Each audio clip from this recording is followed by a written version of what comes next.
प्रमद बर' बिथाङा सुइजारलेण्ड खालायगोन होनना बुंदों आरो लोगो लोगो बुंदों गाव सुइजारलेण्डखौ नुवाखै होनना बुंदों दा नुयै मानसिया सुइजारलेण्ड मोरै खालायनो आरो होखानाय 722 कोटी रांखौनो दिनै बिथाङा बोसोराव कमप्लिट खालायनो हाया अब्ला बिथाङा मा सुइजारलेण्ड बानायनो बेनो मोनसे फोरमान ना सुक्तियाव थानाय फैसाखौनो बिथांमोना थाइसेबो लाबोनो हायाखै मेगननि सायावनो नुदों जे रायजो राजाफ्रा लोब लोब फैनानै बिपिएफ सरकारखौ फिन आरो हास्थायफिनदों आरो मानोना नुदों बे रायजो राजाफ्रा दानि बर्तमान इउपिपिएल सरकारनि सायाव गोजोननाय गैथारला नंखायनो जों जेरावखि प्रग्राम खालाया मानो बिपिएफआ जि जायगायाव प्रग्राम खालायदों जेरैबायदि रायजो राजाफ्रा लोब लोब फैनानै दिनै फैदों नुदों जोंहा बे धनस्रि ब्लकनि सिङावबो दिनै 3,000निबो बारा माने सुबुंफ्रा दिनै बेहाय जमा जाफैदों आरो जिबायदि धरनाव जों नुदों माखासे रायजो राजाफोरनि माने बाथ्राफोरखौ जों बुजिनो हादों बिथांमोना बुंदों जे बर्तमान दा सोलिबाय थानाय सरकारनि सायाव कमप्लिटलि बिथांमोना बिसास गैला दानि सरकारा जे थगायसुला दानि सरकारा जाखर रायजो राजाखौ सान्थि थानो होआखै बेनि मोनसे फोरमान आरो रायजो राजाफ्रा बेखौ बुजिनानै दिनै फैबाय थानाय दिनाव इउपिपिएल सरकारखौ नांला होननानै बिथांमोना लोब लोब फैनानै पुनराय हाग्रामा महिलारि बिथांनि सरकारखौ लुगैफिनदों बिपिएफनि सरकारखौ लुगैफिनदों आरो 17 बोसोरनि गेजेराव जिबायदि खामानि मावनानै रायजो राजानि गेजेराव फोरमायबाय नोंथांमोना नुदों उदालगुरि टाउननि गेजेरजों जिबायदि माने 4 लेन जादों नोङो फारफ्रोमबो दिनै मोनसे मोजां इनस्टिट्युटफ्रा दिनै जाना थांखांबाय आरो बिथांमोना दिनै 3 बोसोर जाबाय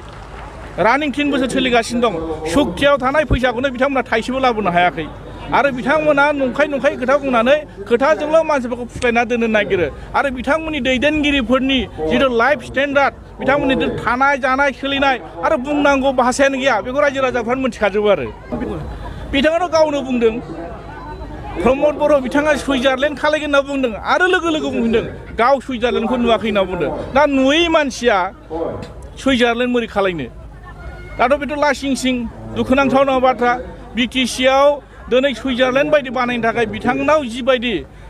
खेमथा जिबायदि गोहो बिटिसिआव दंमोन बेखौबो दिनै सुइजारलेण्ड बानायनो हानाय खेमथाखौ गैला बिनि आखायाव अलरेडि डिसिनो माखासे गोहोफोरखौ होनानै दिनै सुइजारलेण्ड बानायनाय खोथाया बादानो दोन नांगौ बायदियै दिनै बे ओनसोलनि थाखाय सा सुबिदा खालामनो गोनां दं माखासे गामि ओनसोलाव लामा बानायनो गोनां दं माखासे दालां बानायनो गोनां दं माखासे इनस्टिट्युट बानायनो गोनां दं माखासे कलेज इउनिभारसिटि बानायनाय माखासे इनफ्रास्ट्राक्चारफोर बानायनो गोनां दं दिनै बेफोरखौनो बिथांमोना बानायनो हायाखै आरो होखानाय 722 कोटी रांखौनो दिनै बिथाङा बोसोराव कमप्लिट खालायनो हाया अब्ला बिथाङा मा सुइजारलेण्ड बानायनो बेनो मोनसे फोरमान ना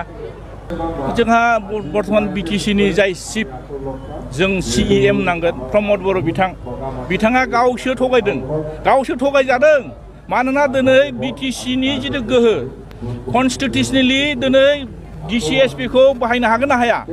आरो मोनगोन ना मोना बिथांमोना दिनै बेखौ बुजिनाया मोजां आरो दिनै जायनि बेलायाव बे बिथाङा जे मावनो हायाखै सासेयाव ट्रेन्सफारबो खालामनो हाया पस्टिंबो खालामनो हाया बिनि थाखायनो मानगोनां मथा मथि जोंहा हाग्रामा महिलारि बिथाङा बुंबाय थादों जे प्रमद बर'आ सासे बेफारि थगायसुला होननानै बेनो फोरमान आरो बिथांनि मावनाय दांनायानो फोरमान मोनफानि उनाव मोनफा जागासिनो दङ थेंक इउ माने बिटिआर सरकारनि लोगो हानि पाट्टा होनाय जादों मा बुङो बिथाङाथ' जिथु इलेक्शन समाव जेरैबायदि मोनसे प्रतिश्रुति होदोंमोन हानि पाट्टा होगोन होननानै बुंदोंमोन हाखौ दिनैनि थारिखआव नुदों हानि पाट्टा होनायाथ' बाद दोन बिथाङा माखासे ओनसोलफोरखौ दिनै एभेक्सन खालायनायसो प्रसेसटा बिथाङा आखायाव लादों नंखायनो रायजो राजाफ्रा बिनि सायाव बिसास गैखाला बिथाङा सासेनिबो पाट्टा होनो हाया आरो बिथाङा बिपिएफ माखासे मावबोनाय फरेस्ट रिजर्भ एक्टनि गेजेरजों जि मानसिफोरनो दिनै हानि पाट्टा होदोंमोन बिथांमोना बेखौनो गावसोर होदों होननानै क्रेडिट लागासिनो दं आरो नंखायनो बिथांमोना मोनसेबो खामानि मावफुंनो हाया बिथांमोननि मावनाय दांनायनि सायावनो फोरमान आरो